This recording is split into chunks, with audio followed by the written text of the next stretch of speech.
Parmi les professeurs que nous avons eus au cours classique à Saint-Viateur, l'un de ceux qui se démarque le plus, sans doute, est André Royer, professeur de philosophie, qui fut notre titulaire les 2 dernières années du cours.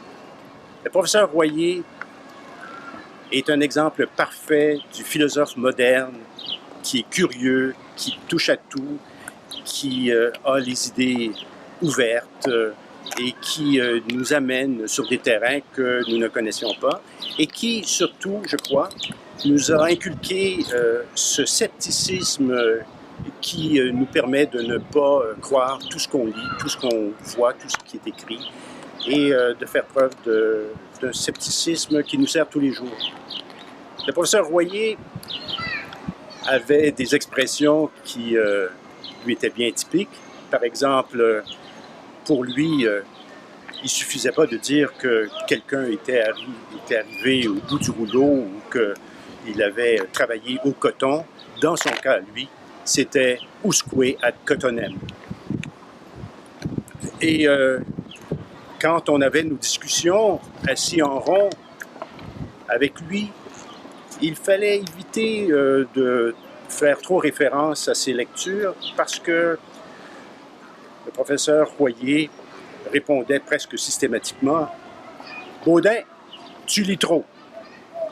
Alors, la discussion continuait sur un ton bon enfant et le souvenir qu'on peut garder de ces réunions est impérissable.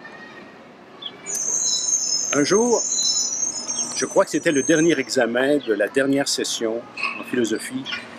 Nous étions tous réunis dans la grande bibliothèque pour l'examen final, donc, et il avait préparé un questionnaire d'une concision ultime. En réalité, la question d'examen tenait sur un petit bout de feuille qui avait peut-être 2,5 pouces de haut et qui se lisait à peu près comme ceci. L'amour et le travail, que sais-je? Et c'était un examen de 3 heures. Alors, une fois que les feuilles d'examen sont distribuées, voilà qu'un étudiant, et ici je tairai son nom pour ne pas le mettre à mal, un étudiant lève le doigt pour poser une question à laquelle le professeur Royer répond pour éviter tout malentendu, la feuille que je vous ai distribuée n'est pas conçue pour recevoir vos réponses. Sacré professeur Royer, un homme que vous allez avoir du plaisir à entendre dans le témoignage qu'il va vous livrer à l'instant et qui ressemble beaucoup à un testament.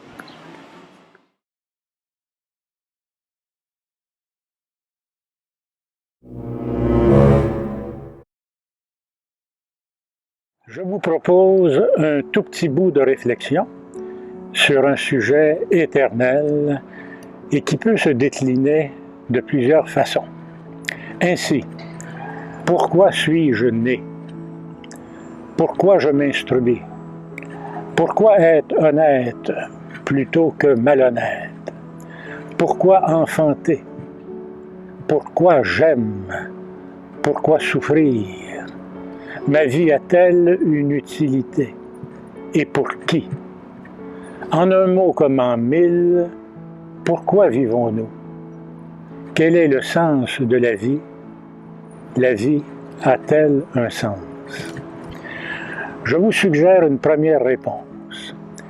Pour moi, la vie a un sens, c'est celui que je lui donne. Pour choisir un sens à ma vie, je vais m'inspirer de nos très lointains ancêtres, vraiment très lointains.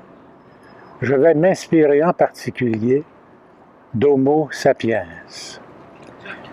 Il y a une vingtaine d'années, j'ai vu à la télévision ce qu'on appelle un docu-fiction. On y présentait la vie quotidienne, la vie de tous les jours de ceux-là qui ont vécu il y a environ 100 000 ans. Et c'était une vie de très grande misère, une vie cauchemardesque. Tout leur fut difficile, contraire, précaires. Ils ont eu à régler les problèmes de leur habitat, l'homme des cavernes, de leurs outils, de leurs vêtements, de leur nourriture. Tout était fragile, éphémère. Ils ont eu à se défendre contre des animaux redoutables et en plus, ils ont survécu à la grande glaciation d'il y a 45 000 ans et à celle d'il y a 18 000 ans. Glaciations qui ont duré quelques milliers d'années. Ils ont vécu comme des bêtes.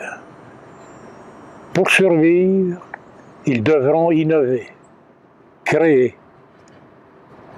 Ils forgeront des outils indispensables, des armes pour se défendre et pour tuer. Ils inventeront l'agriculture. Et ce seront alors les orges, les blés, les lentilles, les pois, les fèves et le lin. Ils inventeront l'élevage, un moyen de communication, l'écriture. Ils inventeront la roue, le feu et le langage. Ils seront aussi des rêveurs. Ils aimeront, ils connaîtront la passion, ils seront poètes ou philosophes. Et parce que les progrès d'une civilisation ne sont pas que matériels, faisons maintenant un grand bond en avant pour évoquer les Grecs, les penseurs grecs d'il y a 2500 ans, Socrate, Aristote et tous les autres qui voudront comprendre le monde et l'expliquer. Et depuis maintenant 200 ans, les progrès sans doute les plus remarquables et les plus utiles de nos aïeux, ces progrès sont venus en santé, en médecine. Saluons ici quelques grands noms inoubliables: Pasteur, Alexander Fleming, Gregory Pincus. Avec eux et par eux, ce furent l'insuline, la pénicilline et autres antibiotiques. Et bien évidemment aussi la pilule. L'homme sera aussi puissant qu'il avait été misérable. C'est dans cette très belle histoire des progrès de l'humanité que je puise ma propre réponse à la question: quel peut bien être le sens de la vie? Je réponds: c'est de m'inspirer de mes ancêtres, de nos ancêtres, qui ont choisi la vie et ses combats plutôt que de disparaître dans la nuit des temps comme d'autres hominidés, comme l'homme de Néandertal aussi, et ainsi de contribuer au mieux-être des humains qui après moi viendront, et pour que vivent mieux ceux qui vivront après nous. Mais le sens de la vie n'est aucunement limité au progrès de la médecine. Nous ne sommes pas tous des savants qui vaincront le cancer. Nous ne sommes pas tous des Jonas Salk ou des Armand Frappier. Par ailleurs, le champ des possibles est sans limite. Ainsi, il y a tout juste 40, 50 ans, des hommes et des femmes surtout ont fait une des plus belles révolutions de l'humanité, le féminisme. Et ce, ô merveille, sans verser une seule goutte de sang. Voilà un très grand progrès.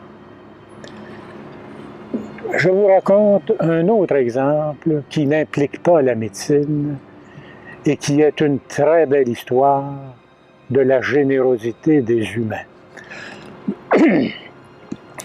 Au début des années 50, vivait à Deschambault, un merveilleux village sur le fleuve Saint-Laurent, vivait donc un couple et ses 4 enfants, dont l'aîné allait bientôt commencer ses études secondaires. Pour cette mère et ce père, il n'y avait rien de plus important que la meilleure éducation à donner à leurs enfants. Le père entreprit alors une enquête sérieuse.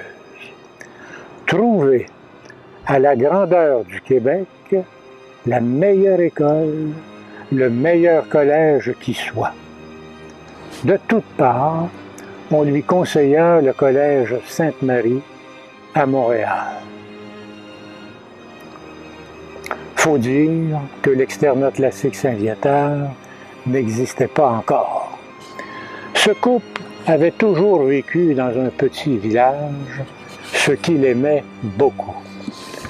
Pourtant, sans trop hésiter, il a choisi, pour le mieux-être de ses enfants, de déménager à Montréal, et ce, pour 15 ans, le temps que leurs enfants terminent leurs études universitaires. Ai-je besoin d'ajouter qu'après ces très longues 15 années, le couple retourna vivre en son cher Deschambault. Quel est ce couple? Ce sont les parents du cinéaste Denis Arcand, de Bernard, anthropologue, de Gabriel Arcand, le comédien, et de Suzanne, criminologue. Mais vous le savez, des couples semblables, et vous en êtes, il y en a eu quelques milliards dans l'histoire de l'humanité.